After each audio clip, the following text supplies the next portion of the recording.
अस्सलाम वालेकुम। Scientific calculator के पार्ट 4 में आज हम सीखेंगे कुछ नए फंक्शंस, जिसमें हम फंक्शंस करेंगे साइन के, कॉस के, साइन इनवर्स, कोस इनवर्स और मज़ीद फंक्शंस करेंगे। सो आइए स्टार्ट करते हैं। सबसे पहले हम बात करते हैं, अगर आपको एंगल निकालना है, साइन का एक फंक्शन है जो निकालना है, यानी साइन 67 डिग्री की आपको वैल्यू निकालनी है। सो देखिए, आप कैलकुलेटर में जाएंगे साइन के फंक्शन पर और जो साइन का बटन है उसको दबाएंगे। उसके बाद आपको 67 की वैल्यू निकालनी है। सो आप 67 लिखेंगे और उसके बाद ब्रैकेट बंद करके आप क्या करेंगे, इक्वल का बटन दबा देंगे। तो देखिए साइन 67 डिग्री की जो वैल्यू होगी वो होगी 0.920। इसी तरह मान लीजिए आप साइन की कोई और फंक्शन की वैल्यू निकालना चाहते हैं। मान लीजिए आप कहते हैं साइन 60 डिग्री की अगर आप वैल्यू निकालना चाहते हैं तो वो क्या आएगी, बेसिकली आपके पास वो आ जाएगी 0.866। ठीक है, तो अब हम बात करते हैं, तो साइन का फंक्शन हम बात करते हैं साइन का रिवर्स, यानी साइन इनवर्स अगर आपको निकालना हो। साइन इनवर्स कैसे निकालते हैं? सो बेसिकली आप पहले शिफ्ट का बटन दबाएंगे, क्योंकि साइन इनवर्स आप देख सकते हैं साइन के ऊपर लिखा है। सो इट मीन्स मैं पहले शिफ्ट दबाऊंगा और फिर साइन का बटन दबाऊंगा, तो देखिए खुद ब खुद क्या बन जाएगा, साइन इनवर्स।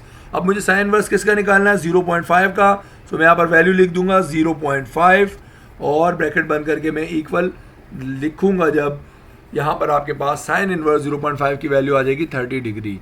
यानी याद रहे, उसमें आपको एंगल गिवन था, आपने वैल्यू निकाली थी, इसमें आपको वैल्यू गिवन है, उससे आप एंगल निकाल रहे हैं। तो साइन इनवर्स निकल आएगा साइन इनवर्स 0.5 निकल आएगा 30 डिग्री। सिमिलरली हम बात करते हैं कॉस की। सो देखिए कॉस आपके पास लिखा है, कॉस लिखेंगे 60 डिग्री लिखा है, 60 लिखेंगे। अच्छा, यहाँ पर नॉर्मली क्या करें, अगर आप ब्रैकेट बंद ना भी करें तो फ़र्क नहीं पड़ता, लेकिन बेहतर है आप हमेशा ब्रैकेट बंद कर दिया करें। सो कॉस 60 की आप वैल्यू जब निकालेंगे आ जाएगी 0.5। ठीक है, इसी तरह आप कॉस की कोई और वैल्यू अगर निकालना चाहें, मान लीजिए हम कॉस की एक और वैल्यू निकालते हैं। कॉस, हाँ मान लीजिए 90 डिग्री होता है 0। सो मैं कॉस 90 की वैल्यू निकालना चाह रहा हूँ, तो देखिए आपको आंसर दे देगा 0।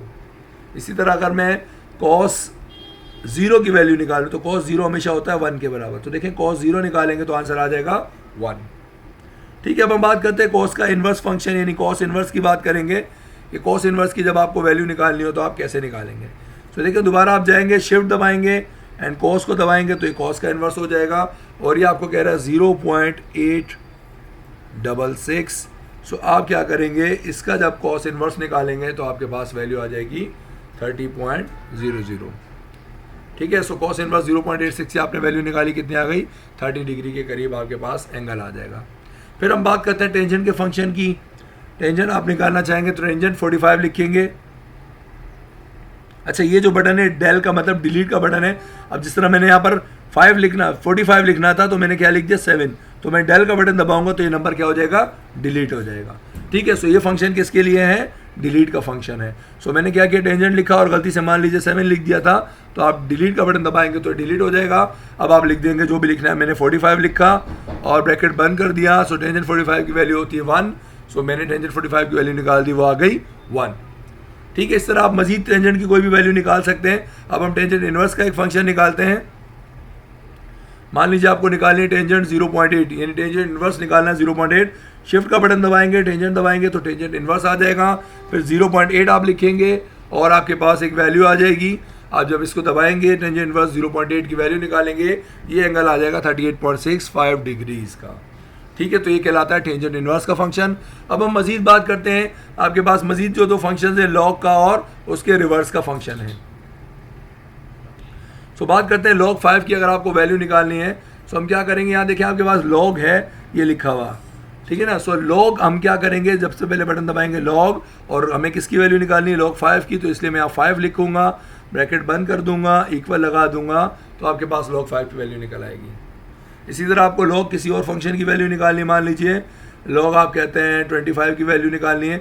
अब याद रहे, देखिए कोई एक ही चीज़ हो उसमें ब्रैकेट आप बंद ना भी करें तो मसला नहीं है, लेकिन मोर देन 1 हो, यानी कहीं पर पावर हो या बाहर कोई और नंबर्स मल्टीप्लाई डिवाइड या प्लस माइनस हो रहे, तो आप ब्रैकेट लाजमी लगाते हैं। तो देखिए अगर मैं ब्रैकेट बंद नहीं भी कर रहा, इक्वल लगा रहा हूँ, तो मुझे आंसर निकाल के दे देगा। बट अगर कहीं प्लस माइनस या मल्टीप्लाई डिवाइड हो रहा है या उसकी ब्रैकेट के ऊपर पावर है तो ब्रैकेट लगाना लाजमी, अदरवाइज आपका आंसर हमेशा गलत आएगा। इस केस में, इस तरह के केसेस में जिसमें सिंपल एक टर्म हो, उसमें आपका आंसर सेम आता है, ब्रैकेट ना भी एंड में लगाएं तो।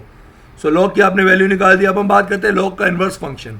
log का इन्वर्स फंक्शन क्या है, देखिए आप देख सकते हैं यहाँ लिखा हुआ है 10 की पावर बॉक्स। मीन्स में अगर मुझे कहीं कहता है कोई 10 की पावर 6 निकालिए, सो मैं क्या करूँगा, एक तो पावर का फंक्शन ये वाला है, मैं इससे भी निकाल सकता हूँ, बट जनरली मैं क्या करूँगा, मैं शिफ्ट दबाऊँगा और लॉक दबाऊँगा तो ऑटोमेटिकली 10 की पावर हो जाएगी। अब मुझे 10 की पावर 6 निकालनी है, 6 लिखा मैंने, इक्वल दबाया, 10 की पावर 6 जो भी होगी ये मुझे आंसर निकाल कर दे देगा। इसके बाद हम बात करते हैं ln मतलब नेचुरल लॉग, इसको रिवर्स पढ़ते हैं, ln मीन्स नेचुरल लॉग। ये l है, एक्चुअली लिखा ऐसा जाता है, आपको लगता है आई नहीं है, ये ln होता है नेचुरल लॉग। नेचुरल लॉग आपको निकालना 4 का।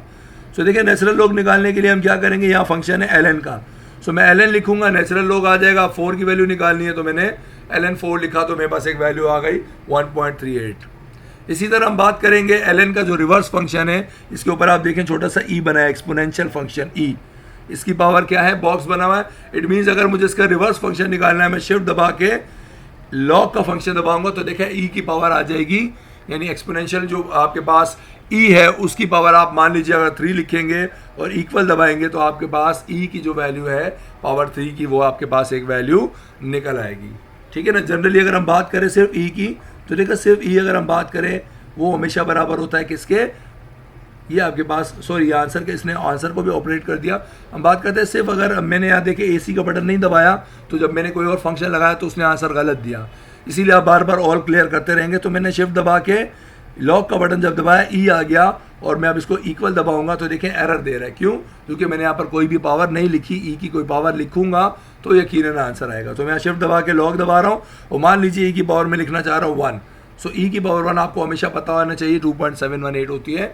सो इस तरीके से आप जो है इसका रिवर्स फंक्शन जो होता है ई का वो होता है, सॉरी नेचुरल लॉग का जो रिवर्स फंक्शन होता है वो ई होता है, और एक्सपोनेंट की आप कोई भी पावर निकालना चाहें तो इजीली निकाल सकते हैं।